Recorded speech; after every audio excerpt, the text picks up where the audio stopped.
everyone, it's Nina. Thanks for joining me today for a new Studio Monday video. Today I'm going to be featuring the Bazzill embossing plastic paper.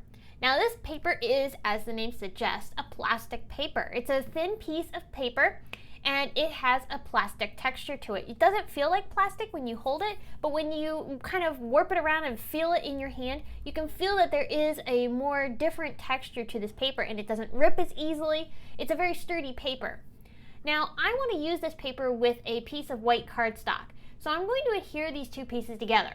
The reason I'm doing this is because even though this paper is meant to be embossed, I wasn't a big fan of how it kind of warped a little bit when you ran it through your embossing folders.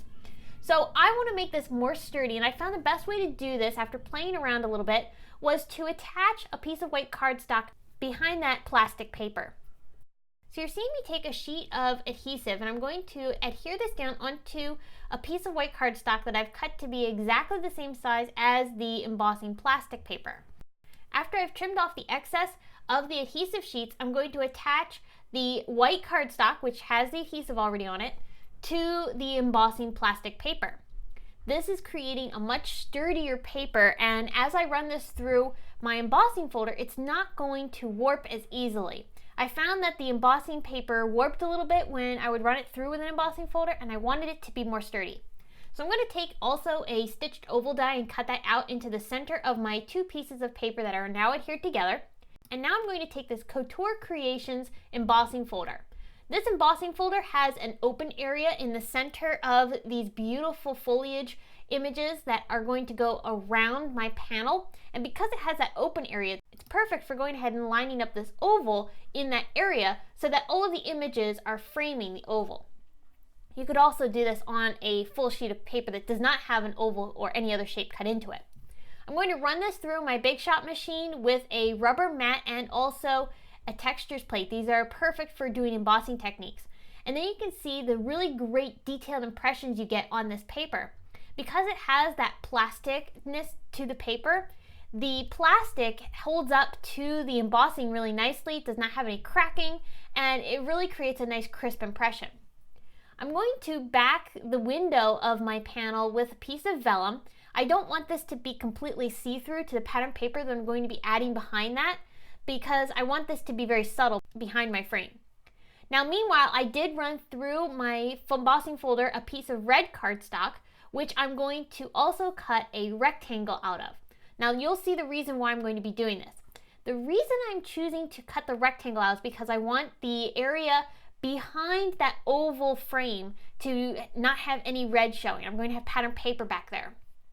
But I also want the red matting the white panel, and I want the red panel to have that embossed detail. Now that's a really extra bit of detail to put into this card, but I think it makes a big difference. It kind of pulls the matte and the white piece together, and that creates a really nice detail on this card. If you didn't want to have the embossing on the red panel, you could just skip that and just have the red matte. Here's where I'm bringing in that pattern paper, which I will cut from that same rectangle that I used to create the center in my red panel. In that negative area, I'm putting a little bit of foam tape. This is some Simon Says Stamp foam tape. It's a little bit thinner than the 3M foam tape, which is what I wanted. I didn't want it to be completely dimensional, but I also didn't want it to be completely flat. I wanted there to be a little bit of relief as I attach that pattern paper behind the oval window. So for my sentiments, I'm bringing in the new stained glass greetings stamp set from Simon Says Stamp, and I'm going to be using some of the smaller images and stamping those onto a piece of navy cardstock.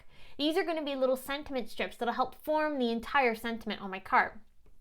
So I stamped those smaller sentiments down onto the navy cardstock using some embossing ink after prepping the surface of the paper with an embossing powder tool. Then I'll take some white embossing powder and add that on top of my stamped sentiments, and I can heat set that to have a really nice crisp greeting. Once my sentiments have been heat embossed, I will bring that entire strip of sentiments into my Fiskars reinforced trimmer and trim these down into 1/4 inch sentiment strips.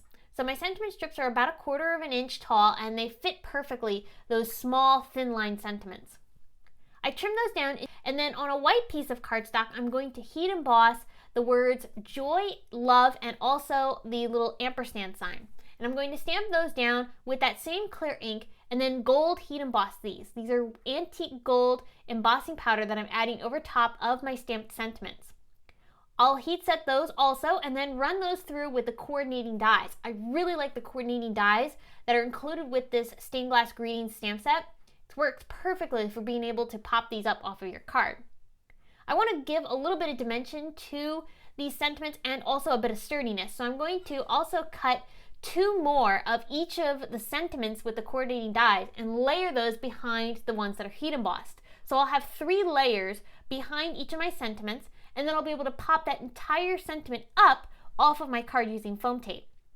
This helps keep the sentiment really nice and sturdy and also gives some nice dimension. I also popped up the smaller sentiment strips onto the card as well using some foam tape. My card is almost done. I wanted to add a couple more finishing details to the embossed design on my panels. So I'm going to bring in some Nuvo drops, and I'm going to add gold, green, and red Nuvo drops over top of each of the berries in the background. I'm alternating which berries are colored with each color. I wanted them to kind of be balanced. You can see they almost form a visual triangle here with where I've placed each of the berry clusters and what colors I'm using. And so that really ties in the colors of the card and also the pattern paper that's showing through behind my window. So I hope that this video has inspired you to try out the Bazzill embossing plastic paper. It's really great for getting some really nice embossed details on your cards. So I hope you enjoyed today's video. If you want some more embossing ideas, be sure to check out the 2 videos I'm including here at the end for you to check out. Thanks so much for stopping by and spending some time with me. I will be back later this week with another video tutorial and then again next week for another Studio Monday.